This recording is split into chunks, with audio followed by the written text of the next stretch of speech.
नमस्कार, मैं हूं राहुल सिन्हा। सत्ता के सभी न्यूज मित्रों का स्वागत है। सबसे पहले सत्ते पे सत्ता यानी 7 खबरें और दिलचस्प जानकारियां। सबसे पहले कच्छ तीवू द्वीप पर मचे सियासी दंगल के जरिए आपको ऐतिहासिक तथ्यों वाली एक कुंजी दिखाएंगे। पूर्व पीएम इंदिरा गांधी और पंडित नेहरू का नाम लेकर बीजेपी ने इतिहास के जो पन्ने पलटे हैं, आज उनका सच जानना जरूरी है। कच्छ तीवू की बात इसलिए क्योंकि अब यह दक्षिण में एक बहुत बड़ा सियासी मुद्दा बन गया है।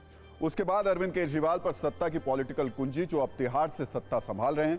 कोर्ट ने केजरीवाल को 15 अप्रैल तक न्यायिक हिरासत में भेज दिया है।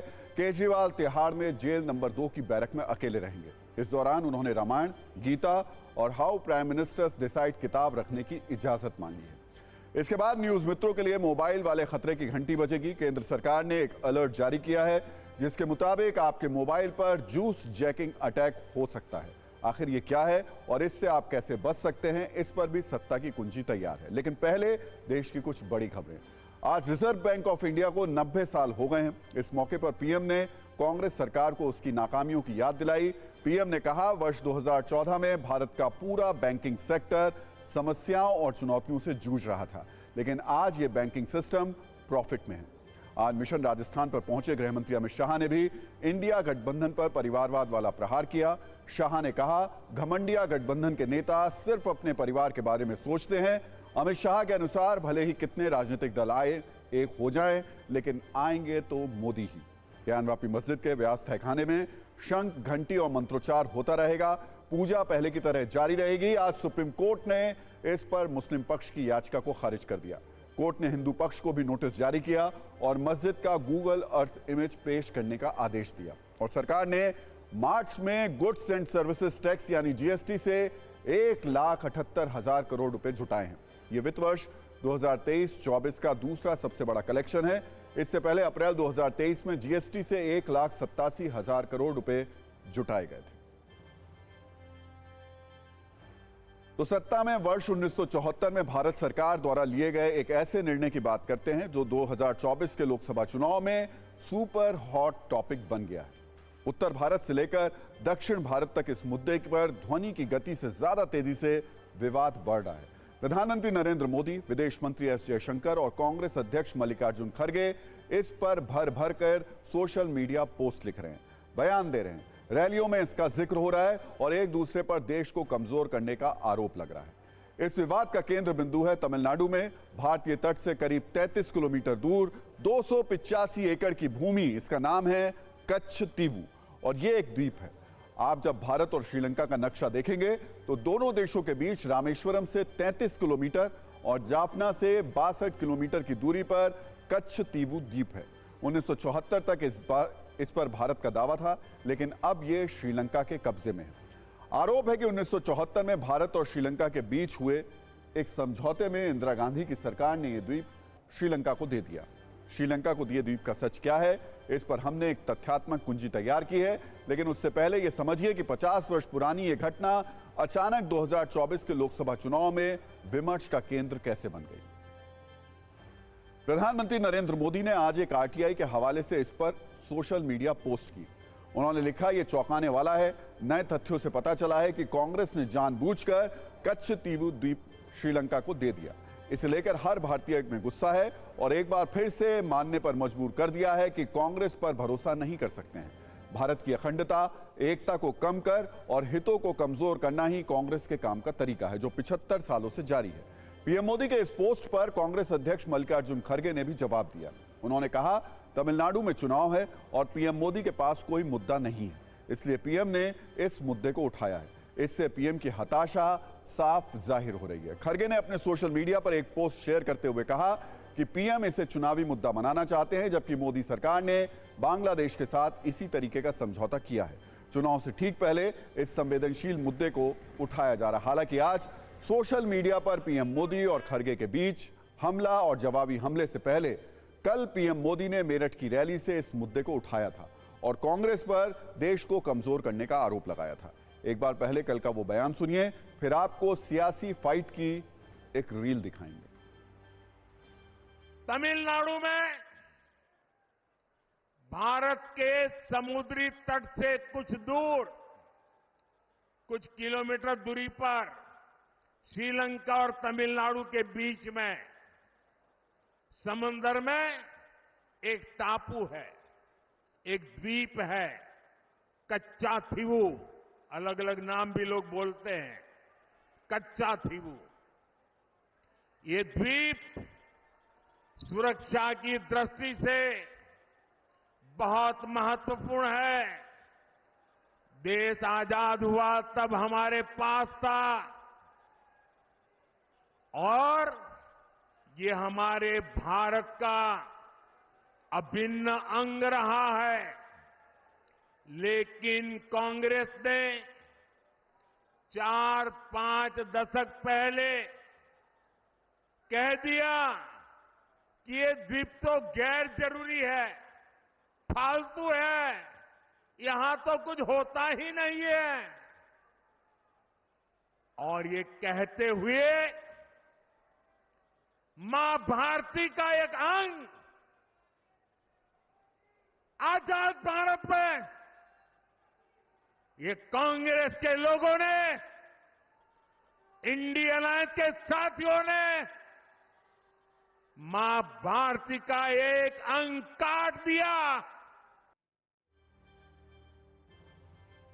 पीएम मोदी के कल के और आज के हमले का मुख्य निशाना कांग्रेस थी।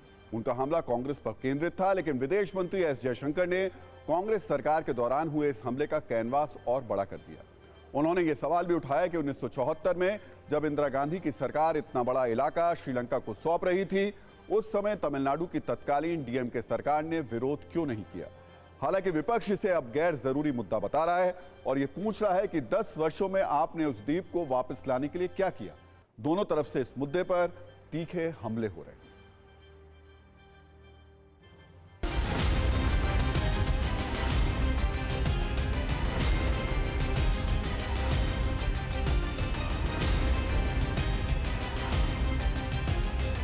Now, in less than 2 years, actually, there was another agreement between India and Sri Lanka through an exchange of letters.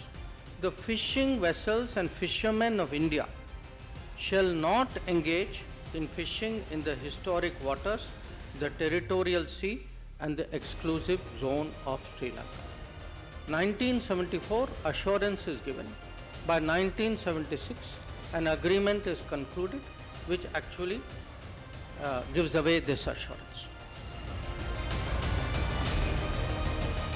Pandit Jawaharlal Nehru, India's Prime Minister, even in 1961, in one of the file noting he says, I attach no importance at all to this little island. And finally in 1974, the D-Day, Kachativu was ceded to Sri Lanka.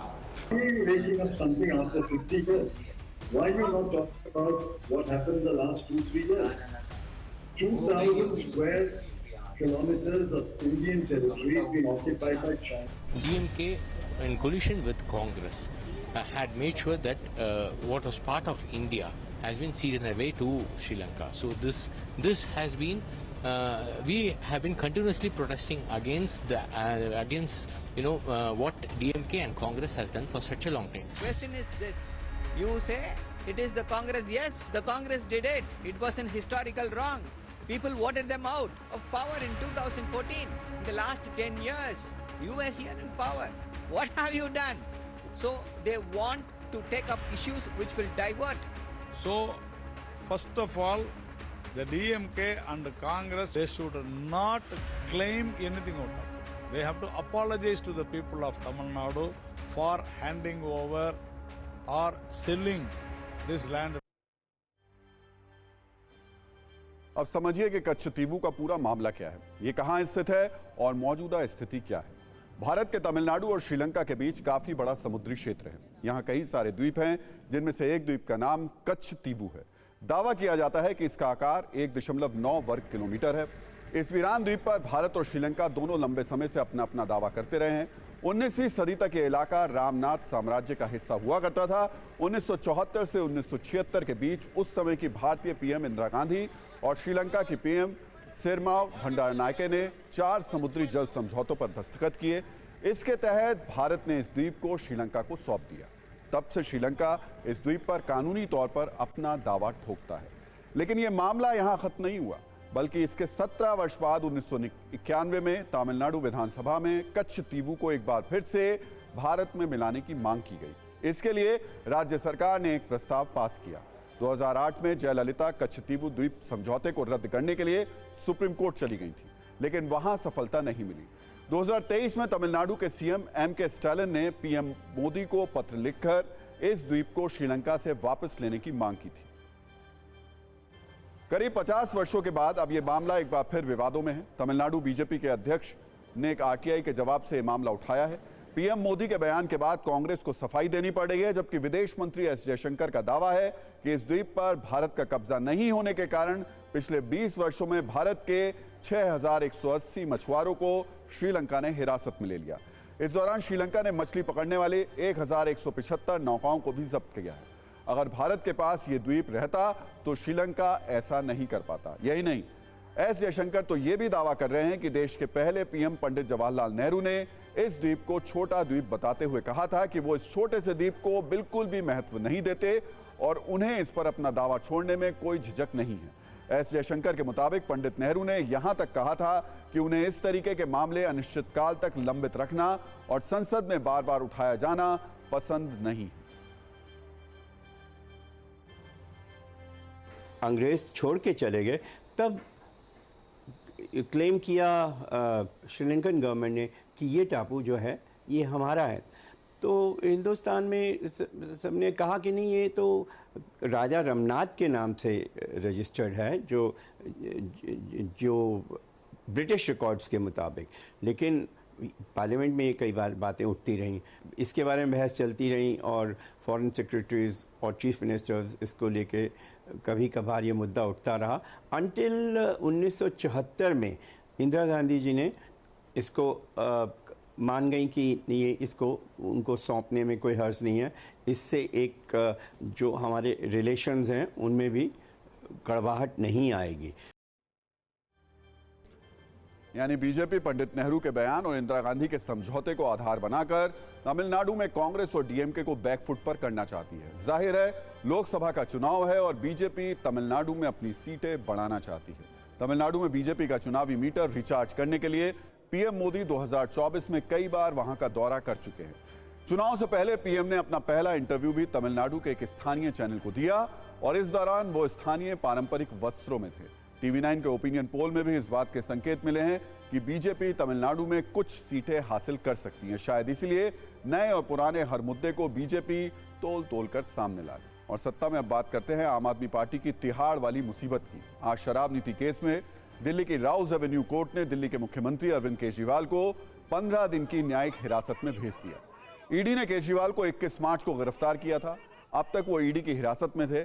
आज दोपहर अरविंद केजरीवाल को दिल्ली के Tihar jail ले जाया गया। आपको बताते हैं कि कैसे शराब नीति के मामले में केजरीवाल समेत एक के बाद एक आम आदमी पार्टी के बड़े नेता तिहाड़ जेल के अंदर चले गए। मनीष सिसोदिया इस वक्त जेल नंबर 1 में है। संजय सिंह जेल नंबर 5 में है। संजय सिंह पहले जेल नंबर 2 में थे। कुछ दिन पहले उन्हें जेल नंबर 5 में शिफ्ट किया गया। सत्येंद्र जैन तिहाड़ में जेल नंबर 7 में है। आज अरविंद केजरीवाल को भी तिहाड़ जेल ले जाया गया। यहां वो जेल नंबर 2 में रहेंगे। बताया जा रहा है कि केजरीवाल जेल नंबर 2 में अकेले रहेंगे। केजरीवाल को जेल भेजने के फैसले से पहले आज अदालत में बहस हुई, दलीलें दी गई। न्यायिक हिरासत वाले फैसले से पहले ईडी ने केजरीवाल पर 3 आरोप लगाए। ईडी ने कहा कि अरविंद केजरीवाल पूछताछ में सहयोग नहीं कर रहे हैं। ये बात ईडी कोर्ट में पहले भी कह चुकी है।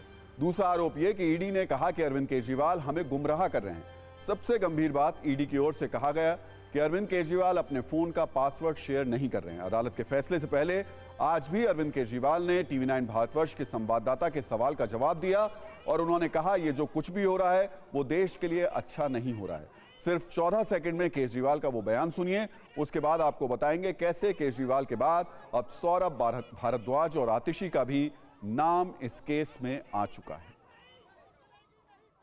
अरविंद जी, पूरा इंडिया गठबंधन कल आपके लिए जुटा रामलीला मैदान, क्या कहेंगे? प्रधानमंत्री जी जो ये कर रहे हैं ये देश के लिए अच्छा नहीं है। अरविंद जी, पूरा इंडिया गठबंधन कल आपके लिए जुटा रामलीला मैदान, क्या कहेंगे? प्रधानमंत्री जी जो ये कर रहे हैं ये देश के लिए अच्छा नहीं है। 21 मार्च को केजरीवाल की गिरफ्तारी हुई थी। 22 मार्च को ईडी ने कोर्ट में पेश किया। जिसमें 6 दिन की रिमांड दी गई थी। इसके बाद 28 मार्च को दूसरी पेशी के बाद 4 दिन की ईडी रिमांड दी गई। आज 1 अप्रैल को तीसरी पेशी में 15 तारीख तक जेल में उनको भेज दिया गया। आज जब केजरीवाल को तिहाड़ लाया गया तो उस वक्त आम आदमी पार्टी के कार्यकर्ताओं ने विरोध प्रदर्शन भी किया। मतलब पूरे मामले में राजनीति भी पहले दिन से हो रही है। एक तरफ बीजेपी का कहना है कि बार बार बेल रिजेक्ट होना भ्रष्टाचार का सबूत है, वहीं आम आदमी पार्टी के नेता पूरी कार्रवाई को राजनीति से प्रेरित बता रहे हैं। लोकसभा चुनाव से पहले केजरीवाल के खिलाफ साजिश बता रहे हैं। बीजेपी नेताओं की मांग है अब जेल जाने के बाद अरविंद केजरीवाल को मुख्यमंत्री पद से इस्तीफा दे देना चाहिए। वहीं आम आदमी पार्टी का कहना है कि जब तक अरविंद केजरीवाल दोषी साबित नहीं होते इस्तीफा नहीं देंगे। सीएम सर कुछ कहेंगे?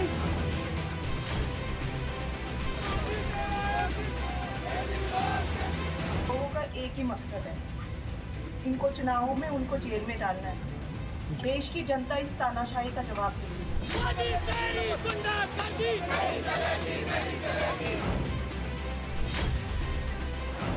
बार बार आम आदमी पार्टी लीडर्स की बेल रिजेक्ट हो रही है, क्योंकि जो भी जांच एजेंसियां तथ्य रख रही हैं उसमें इस देश की कचहरियों का ये मानना है कि प्राइमा फेसी एविडेंस इस्टेब्लिश हो गया है आम आदमी पार्टी लीडर्स के खिलाफ करप्शन केसेस में। कुछ कहना चाहेंगे?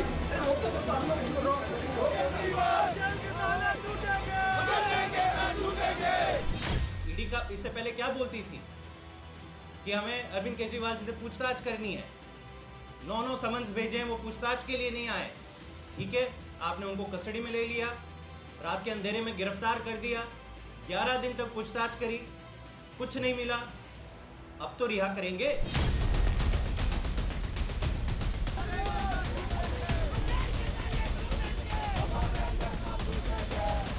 ये भी बात बहुत साफ होती जा रही है कि केजरीवाल जी निरंतर ईडी के सामने आने से क्यों बच रहे थे।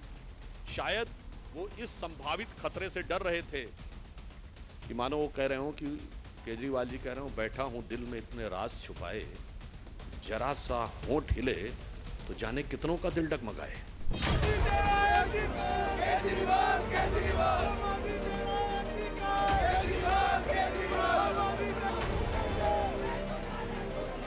पूछताछ मकसद नहीं था, इसीलिए जेसी में जाने दिया। मकसद था लोकसभा चुनाव के ठीक पहले अरविंद केजरीवाल जी को गिरफ्तार करके इंडिया गठबंधन को तोड़ के लोकसभा चुनाव में ईडी सीबीआई के जरिए 400 पार जाने का अपना जो बेसिर पैर का सपना है उसे पूरा किया जाए। अरविंद केजरीवाल से जब जांच एजेंसियों ने पूछा कि आपका मोबाइल कहां है, तो बोलते हमें याद नहीं, और जो मोबाइल उन्होंने उपलब्ध कराया बोलते हैं उसका हमें पासवर्ड नहीं याद है। जांच एजेंसियों के साथ एक नॉन कोऑपरेशन, आज कोर्ट में भी उसकी चर्चा हुई।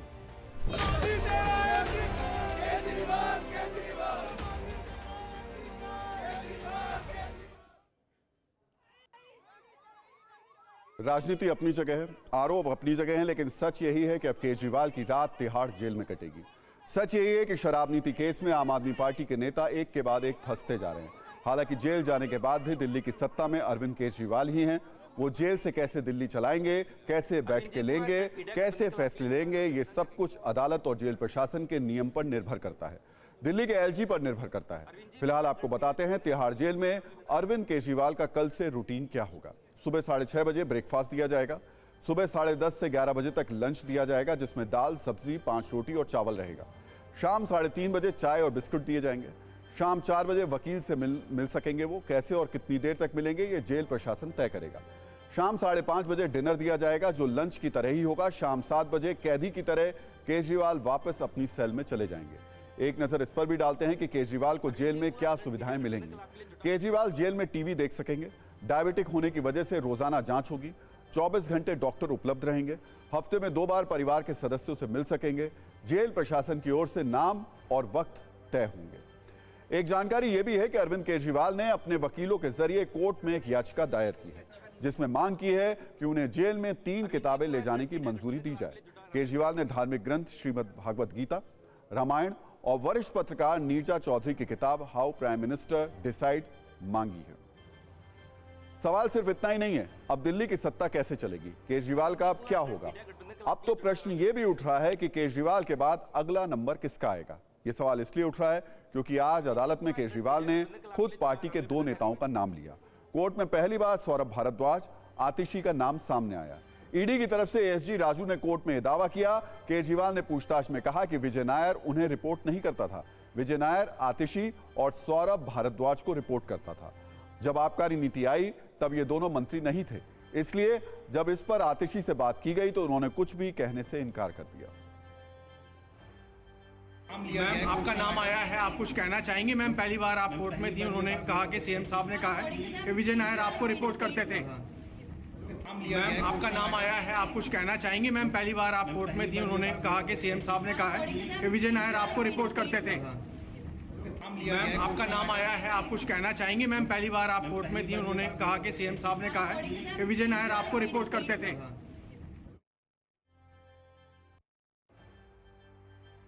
आज जब आम आदमी पार्टी ऐसे राजनीतिक संकट के दौर से गुजर रही है तो आपको यह भी जानना चाहिए कि आखिर आज की तारीख में पार्टी की राजनीतिक हैसियत क्या है। 12 वर्षों में आम आदमी पार्टी कितने पानी में है। पिछले कुछ लोकसभा चुनावों में आपके प्रदर्शन और इस बार के समीकरण के आधार पर हमने आपके लिए एक विशेष कुंजी तैयार की है। साल 2014 के लोकसभा चुनाव में आम आदमी पार्टी 432 सीटों पर लोकसभा चुनाव लड़ी थी। सिर्फ 4 सीटों पर उसको जीत मिली। वोट प्रतिशत रहा 2.1। पिछले लोकसभा चुनाव की हार का सबक लेते हुए साल 2019 में आम आदमी पार्टी सिर्फ 35 सीटों पर चुनाव लड़ी, जिनमें से 1 सीट पर जीत मिली। वोट प्रतिशत घटकर 0.4% रहा। 2019 में आम आदमी पार्टी की राजनीतिक स्थिति कुछ ऐसी थी, वो सिर्फ 4 राज्यों और केंद्र शासित प्रदेशों में 1% से ज्यादा वोट हासिल कर पाई। पंजाब में 7.5% वोट मिले, दिल्ली में 18% वोट मिले, गोवा में 3% और अंडमान निकोबार में 1.4% वोट मिले थे। हालांकि 2024 की लोकसभा वाली लड़ाई में आम आदमी पार्टी के समीकरण बदले बदले से हैं। वो गठबंधन धर्म निभाते हुए कांग्रेस के साथ कई राज्यों में लड़ रही है। सवाल है, क्या इससे समीकरण बदलेंगे? क्या प्रदर्शन पर कुछ असर होगा? 3 राज्यों में गठबंधन का गणित बनाम बीजेपी की शक्ति वाली लड़ाई पर अब एक नजर डाल लेते हैं। दिल्ली की बात करें तो यहां कांग्रेस 3 और आम आदमी पार्टी 4 सीटों पर लड़ रही है। पिछले लोकसभा चुनाव में बीजेपी की सभी 7 सीटों पर जीत हुई थी। हरियाणा में कांग्रेस 9 और आम आदमी पार्टी 1 सीट पर लड़ रही है।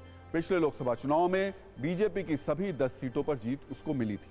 वहीं गुजरात की बात करें तो यहां कांग्रेस 24 और आप 2 सीटों पर चुनावी मैदान में है। पिछले लोकसभा चुनाव में बीजेपी को सभी 26 सीटों पर जीत मिली थी। कुल मिलाकर देखें तो तीनों राज्यों की सभी 43 लोकसभा सीटों पर साल 2019 में बीजेपी को जीत मिली। इस बार कांग्रेस और आम आदमी पार्टी के साथ आने पर क्या समीकरण बदलता है, ये वक्त बताएगा। और सत्ता में अब बात AIMIM चीफ और हैदराबाद से सांसद असदुद्दीन ओवैसी की, जिन्होंने रविवार देर रात गाजीपुर सरप्राइज देकर सबको चौंका दिया। कल ओवैसी अचानक गाजीपुर में मुख्तार अंसारी के घर पहुंच गए और उनके परिवार वालों से मुलाकात की। लेकिन ये मुलाकात आपको जितनी साधारण लग रही है, असल में उतनी है नहीं, क्योंकि इस मीटिंग में कई सारे सवाल भी हैं और कई ट्विस्ट भी हैं। सबसे पहला सवाल तो ये कि क्या ये मुस्लिम वोटों की फ्रीक्वेंसी है जो असदुद्दीन ओवैसी को माफिया मुख्तार अंसारी के घर तक खींच लाई, क्योंकि इस वक्त यूपी की सियासत में इसी सवाल के साथ नई नई चिंगारियां निकल रही हैं। फिलहाल हम आपको ओवैसी के गाजीपुर दौरे की कुछ तस्वीरें दिखाते हैं। अब वो मुख्तार को श्रद्धांजलि देने के लिए उनके घर पहुंच गए जब, और मुख्तार अंसारी के बेटे उमर अंसारी से उन्होंने उस वक्त मुलाकात की, उनके साथ खाना खाया और फिर इसके बाद यूपी सरकार के साथ साथ समाजवादी पार्टी के अध्यक्ष अखिलेश यादव पर तीखे जुबानी तीर चलाए। लेकिन इस दौरान ओवैसी के साथ अफजाल अंसारी नजर नहीं आए, ना ही अंसारी परिवार के दूसरे सदस्य। अफजाल अंसारी रिश्ते में मुख्तार के बड़े भाई हैं। वो समाजवादी पार्टी के टिकट पर लोकसभा का चुनाव लड़ रहे हैं। मुख्तार के भतीजे सुहेब उर्फ मन्नू अंसारी भी ओवैसी से नहीं मिले। वो भी उसी समाजवादी पार्टी के विधायक हैं जिसके अध्यक्ष अखिलेश यादव हैं, जिन पर ओवैसी मुस्लिमों के साथ धोखा करने के आरोप लगाते हैं। पहले हम आपको ओवैसी के गाजीपुर दौरे पर मचे सियासी गदर पर एक छोटी सी रील दिखाते हैं, फिर ओवैसी की 3 तस्वीरों वाले संकेत को समझेंगे।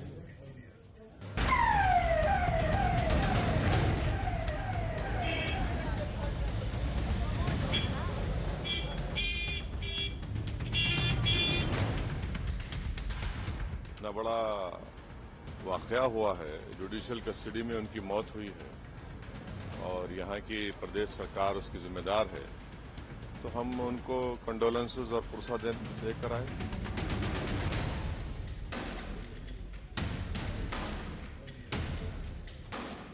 उनको गलतफहमी है कि वो मुसलमानों के ठेकेदार हैं। ओवैसी साहब, आप मुसलमानों के ठेकेदार नहीं हैं। सारी कौमें अपना भला और बुरा सब जानती हैं। वो ये भी जानती हैं कि क्यों आप तेलंगाना से आकर के उत्तर प्रदेश में चुनाव लड़ने की कोशिश करते हैं। आप भारतीय जनता पार्टी की बी टीम के अलावा कुछ नहीं है। इलेक्शन यहाँ पे बिदर में नहीं है। हैदराबादी भाईजान 2022 के विधानसभा चुनाव में बाबू सिंह कुशवाहा के दल और डॉक्टर अयूब के दल से भी गठबंधन करके देख चुके। इस बार वो आए हैं। हैदराबाद में अच्छी बिरयानी मिलती है, लखनऊ में टुंडे कबाबी हैं, इदरीस की बिरयानी है, शर्मा की चाय है, पंडित जी की चाट है, खाए और जाए।